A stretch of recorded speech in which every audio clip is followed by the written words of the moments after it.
जय हिंद मेरे प्यारे साथियों, आप सभी का मेरे यूट्यूब चैनल पर एक बार फिर से स्वागत है। कैसे हैं आप सभी? आशा करते हैं आप लोग बहुत अच्छे होंगे। तो आज इस वीडियो में हम लोग देखेंगे group D previous year MCQ का पार्ट सेकंड, जिसमें हमने बहुत सारे जो इम्पोर्टेंट क्वेश्चन हैं जो कि पिछले कुछ एग्ज़ामों में, जो ग्रुप डी का पिछला एग्ज़ाम हुआ था उसमें कई बार रिपीट हुए थे, तो आज उनको हम देखेंगे। तो नंबर ऑफ क्वेश्चन बहुत ज़्यादा तो नहीं है, लेकिन ये जितने भी क्वेश्चन हैं दोस्तों, ये आपके एग्ज़ाम की दृष्टि से बहुत ही इम्पॉर्टेंट है। तो सबसे पहला जो प्रश्न है दोस्तों, ये क्या है कि निम्न में से कौन सी तापमान की एसआई इकाई है, यानी कि टेम्परेचर का एसआई यूनिट कौन सा है। तो दोस्तों इसमें पहला ऑप्शन है डिग्री, दूसरा है बी जो है सेल्सियस, और तीसरा है फ़ारेनहाइट, और फोर वाला है केल्विन। तो ये जो केल्विन है दोस्तों, ये आप देख पा रहे होंगे, जो ऑप्शन आपका डी है ये इसका करेक्ट आंसर है, यानी कि तापमान का जो एसआई यूनिट होती है क्या होती है, केल्विन होती है। ठीक है, इसके बाद हम चलते हैं प्रश्न नंबर 2 पे और उसको देखते हैं ये क्या हमसे पूछ रहा है। ये भी बहुत ही इंपॉर्टेंट क्वेश्चन है दोस्तों, ये भी पिछले जो ग्रुप डी का एग्ज़ाम हुआ था उसमें कई बार रिपीट हुआ था। तो ये क्या कह रहा है कि दी गई भौतिक राशियों में से सापेक्ष राशि नहीं है। सापेक्ष राशि का मतलब क्या होता है कि वो राशि जो कि मूल राशियों से मिलके बनी हो, यानी कि फंडामेंटल क्वांटिटीज जो हैं उनसे मिलके बनी हो। तो पहला क्या है, समय है, यानी कि ये जो समय है दोस्तों ये खुद क्या है, एक मूल राशि है। और जो सापेक्ष राशियाँ होती हैं मूल राशियों से मिलकर बनी होती हैं, जैसे कि त्वरण हो गया, वेग हो गया, दूरी हो गया। तो यानी कि जो समय है यही क्या है, इन चारों में से एक क्या है, सापेक्ष राशि नहीं है। इसके बाद हम चलेंगे प्रश्न नंबर 3 पे। और प्रश्न नंबर 3 क्या कह रहा है दोस्तों, इसको ध्यान से देखिए। प्रश्न नंबर 3 कह रहा है कि भार की एसआई इकाई क्या है। तो भार की एसआई इकाई क्या होती है दोस्तों, न्यूटन होती है। अब बहुत सारे लोग बोलेंगे कि बल के भी एसआई इकाई न्यूटन होती है और भार के भी एसआई इकाई न्यूटन होती है। तो ये कैसे होता है, इस चीज़ को हम जानने की कोशिश करते हैं। तो जो फोर्स होता है, यानी कि एफ इक्वल टू क्या होता है, एम में होता है। क्या होता है दोस्तों, एफ इक्वल टू एम में, यानी कि बल बराबर द्रव्यमान गुणे त्वरण।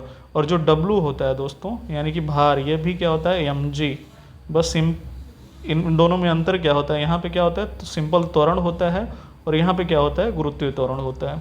ठीक है, इसके बाद हम चलेंगे अगले प्रश्न पे। और अगला प्रश्न हमारा क्या है दोस्तों, कि उद्योग में शक्ति की इकाई क्या है। किसमें, उद्योग में, यानी कि इंडस्ट्रियल एरिया में जो शक्ति होती है उसकी यूनिट क्या होती है। तो जो उद्योग में शक्ति की यूनिट होती है दोस्तों, ये होती है अश्व शक्ति।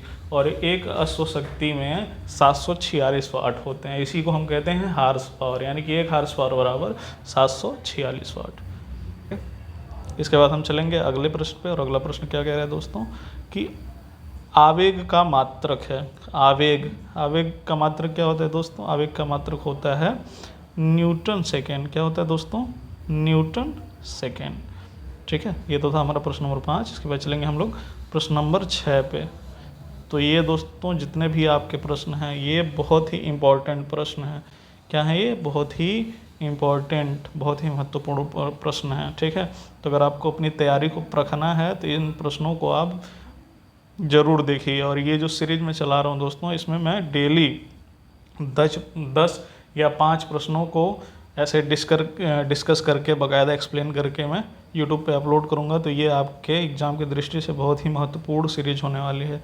तो इसको बिल्कुल भी ना स्किप करिए और वीडियो को अंत तक देखिए, तभी आप इन चीज़ों को समझ पाएंगे। तो इसके बाद जो हमारा प्रश्न नंबर 6 है, ये क्या कह रहा है दोस्तों, कि एक फारसेक निम्नलिखित में से किसके बराबर है। तो जो फारसेक होता है दोस्तों, ये दूरी की सबसे बड़ी यूनिट होती है। और एक फारसेक बराबर होता है 3.26 प्रकाश वर्ष। 3.26 प्रकाश वर्ष बराबर एक फारसेक होता है। और अगर ये पूछ ले कि एक फारसेक में कितने मीटर होते हैं, तो एक फारसेक बराबर होता है 3.26 गुणे 10 पे घाते 16 मीटर। ठीक है, इसके बाद हम चलते हैं प्रश्न नंबर 7 पे। और प्रश्न नंबर 7 क्या कह रहा है दोस्तों, कि पास्कल इकाई है। तो आप सबको पता होगा कि पास्कल जो होता है वो दाब की इकाई होता है। ठीक है, पास्कल किसकी इकाई होती है दोस्तों, दाब की इकाई होती है। अगर नहीं जानते हैं तो यहाँ से जान लीजिए कि पास्कल किसकी इकाई होती है, दाब की इकाई होती है।